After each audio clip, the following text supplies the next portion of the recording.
सरकार अगर सचमुच ओबीसी से प्रेम करती है, क्योंकि आप सब जानते हैं पिछले दिनों आप लोगों ने देखा कि विपक्ष मांग रहा था जेपीसी, सारे विपक्षी दलों ने कहा जेपीसी जेपीसी जेपीसी। अचानक से बीजेपी कहना शुरू कर दी ओबीसी ओबीसी ओबीसी। जेपीसी की मांग के सामने अगर ओबीसी की बात बीजेपी लेकर के आई है तो यह जरूरी हो जाता है कि कुछ सवाल सरकार से पूछा जाए।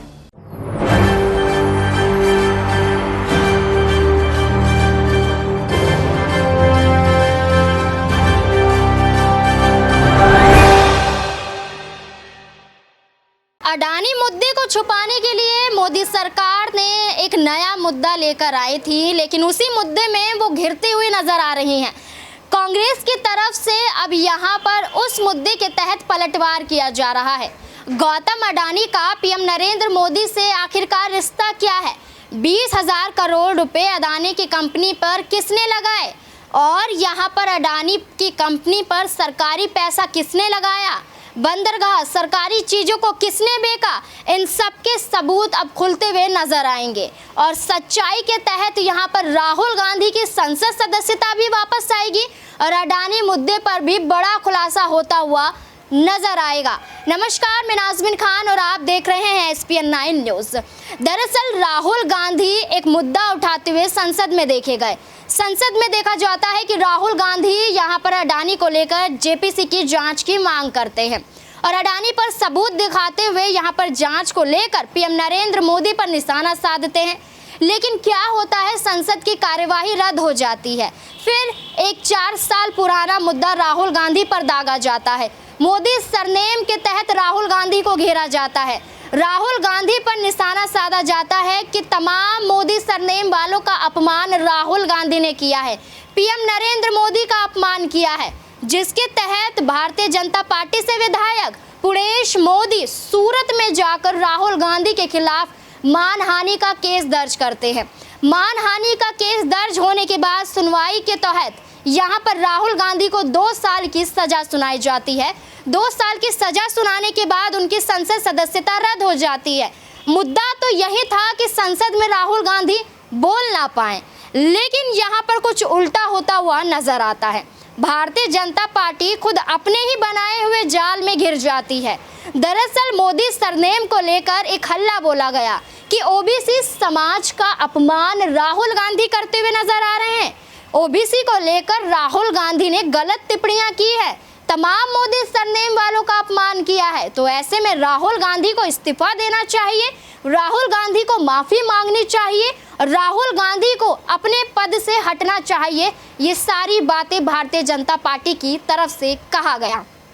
लेकिन इसी पर पलटवार करते हुए काफी कुछ राहुल गांधी ने भी खुलासा किया। लेकिन राहुल गांधी ने क्या कहा, उससे पहले हम आपको बताते हैं कि यहाँ पर भारतीय जनता पार्टी के ये जो मंत्री हैं, इन्होंने ओबीसी कार्ड किस तरीके से खेला। यहाँ पर राहुल गांधी को फिर से फंसाने के लिए किस तरीके से नया जाल बुना, जिसमें वो फंसते हुए खुद नजर आ रहे हैं। पहले आप ये स्मृति ईरानी का ये बयान देखिए, क्या कुछ वो ओबीसी को लेकर और मोदी सरनेम को लेकर बोलती हुई नजर आ रही हैं। देखिए ये रिपोर्ट। पॉलिटिकल बौखलाहट में, अपनी पॉलिटिकल फ्रस्ट्रेशन में राहुल गांधी का मोदी के प्रति विष देश के प्रति अपमान में परिवर्तित हो चुका है। इसका आपने एक प्रतिबिंबित क्षण राहुल गांधी के इंग्लैंड दौरे में देखा।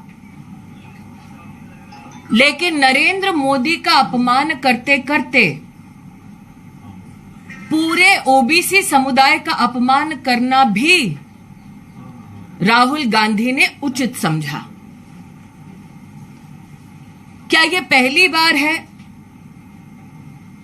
कि राहुल गांधी ने, गांधी खानदान ने दलित अथवा पिछड़े समुदाय का अपमान किया है?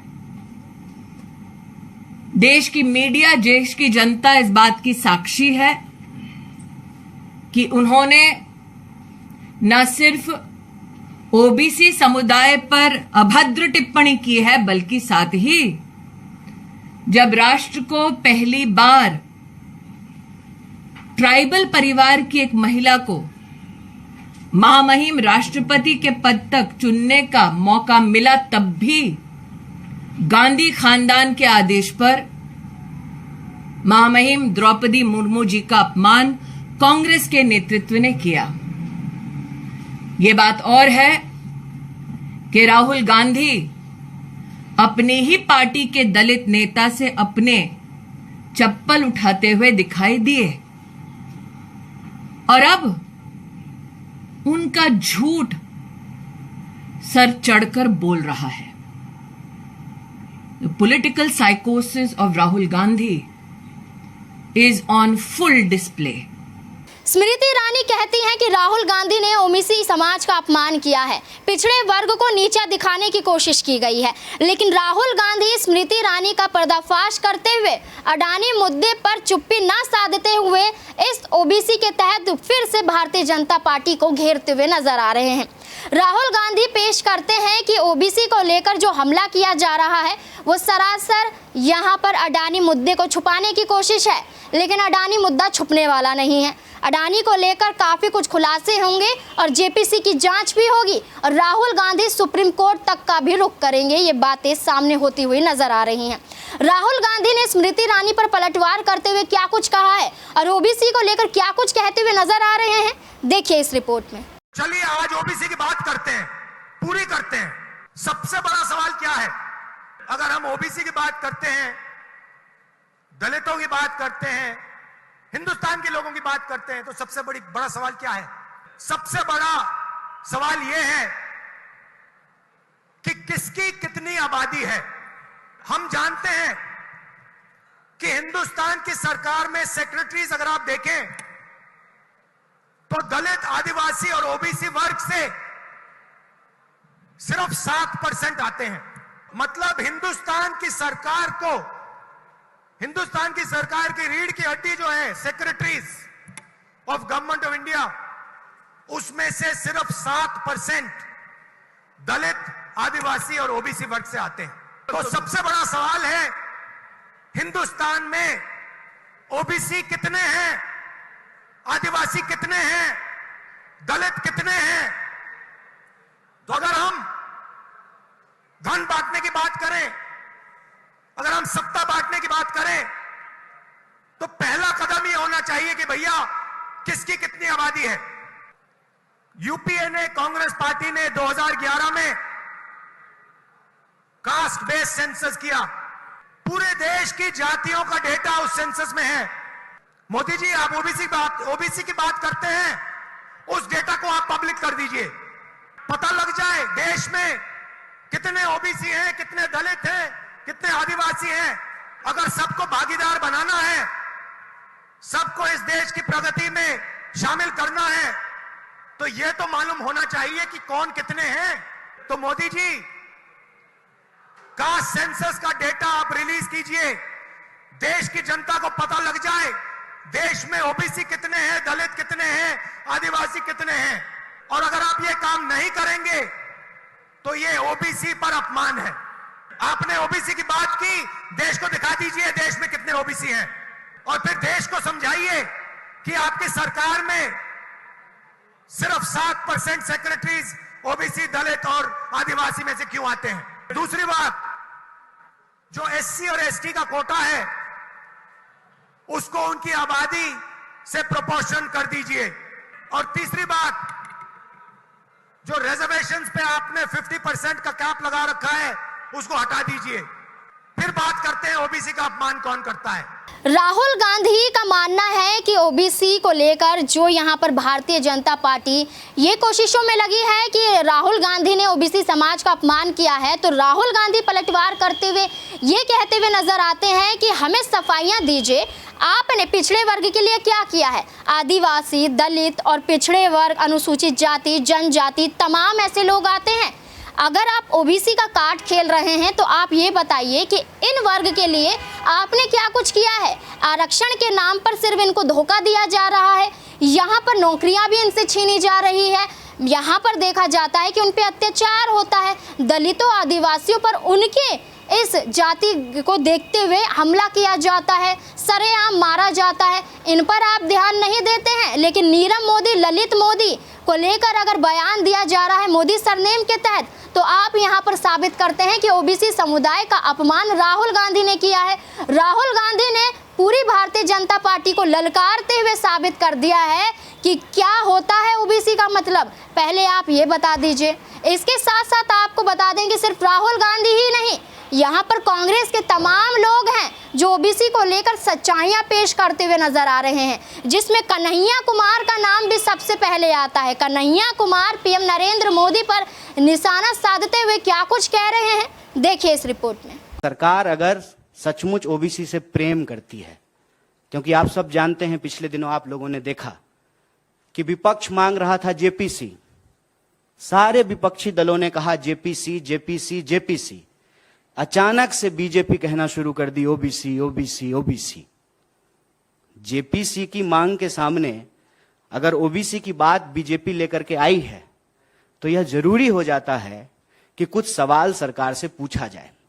सबसे पहला सवाल यह है कि प्रधानमंत्री बड़े जोर शोर से कह रहे हैं कि डिजिटल इंडिया का दौर है, तो डिजिटल इंडिया में, डिजिटल दौर में सबसे जरूरी चीज है डेटा। अक्सर आप सब लोग सुनते होंगे कि कहा जा रहा है कि डेटा न्यू ऑयल है, जिसके पास डेटा होगा वो दुनिया का लीडिंग पावर होगा। अगर ऐसी स्थिति है तो हमारी सरकार, भारत की सरकार, डेटा को इकट्ठा करने में, डेटा को तैयार करके डेटा देश को बताने में, जारी करने में इतनी हिचकिचाहट क्यों दिखा रही है? क्या कारण है इसका? आप सब जानते हैं कि जब भारतीय राष्ट्रीय कांग्रेस की सरकार थी, यूपीए 2 के दौर में 2011 में जनगणना हुआ और उस जनगणना की जो रिपोर्ट थी उसको तैयार किया गया। वह रिपोर्ट प्रकाशित होती, उसके बाद सरकार चली गई।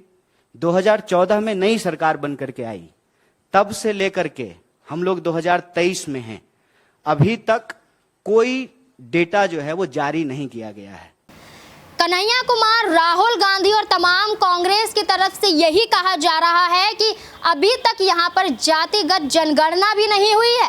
तमाम राज्यों में ये जनगणना रुकी हुई है, जिसके आधार पर यह तय किया जा सकता है कि किस समुदाय को क्या फायदा हो सकता है, किस समुदाय को कितनी ज़रूरत है किस चीज़ की, ये सब चीज़ें तय की जाएंगी। लेकिन यहाँ पर इसी समाज के लिए कुछ पीएम नरेंद्र मोदी करते हुए नजर नहीं आते। जब चुनाव का माहौल होता है तो आप एक दलित के घर में जाकर खाना खाते हैं, लेकिन उस दलित के परेशानियां कितनी है उसको पूछते हुए नजर नहीं आते हैं। कितना हिंसा करवाई जाती है और ऐसे ही दलित आदिवासियों को मार दिया जाता है, पिछड़े वर्ग को और पिछड़ा किया जाता है और यहाँ पर जाति के आधार पर भेदभाव किया जाता है। इस पर कोई संज्ञान लेते हुए पीएम नरेंद्र मोदी, भारतीय जनता पार्टी नहीं दिखाई देती है। इसकी सच्चाइयां पेश की राहुल गांधी और कन्हैया कुमार ने और स्मृति ईरानी को ललकार लगाई, करारा जवाब दिया। अब ऐसे में ये बात सामने खुलकर आती है कि अडानी मुद्दे को छुपाने की पूरी कोशिश की गई है, यहाँ पर नया जाल बुना जा रहा है। लेकिन राहुल गांधी ने साफ तौर पर यह कह दिया है कि अडानी मुद्दा नहीं छुपेगा, जेपीसी की जांच होकर रहेगी। तमाम विपक्ष एक साथ आ चुका है, 19 दल एक साथ राहुल गांधी के समर्थन में है। ये समर्थन तय करता है कि अब राहुल गांधी की जीत होने वाली है, संसद सदस्यता भी लौटेगी और जेपीसी की जांच के तहत पीएम नरेंद्र मोदी की कुर्सी भी खतरे में आएगी। राहुल गांधी ने तो साफ कर दिया है कि यहाँ पर पीएम नरेंद्र मोदी अब खतरे में आने वाले हैं। अडानी के मुद्दे पर अब उनकी कुर्सी छिनने वाली है, तमाम तरीके से खुलासे हो जाते हैं। तो वैसे में इस तमाम रिपोर्ट को देखने के बाद आपकी क्या राय है इस मुद्दे पर कि क्या अब अडानी के तहत पीएम नरेंद्र मोदी खतरे में आने वाले हैं, अब उनका खेल खत्म होने वाला है? क्या है आपकी राय? कमेंट बॉक्स में मुझे ज़रूर बताएं और क्या कुछ आप जानना चाहते हैं इस तमाम मुद्दों को लेकर, ये भी ज़रूर बताएं। मुझे दीजिए इजाज़त, देखते रहिए SPN9 न्यूज़।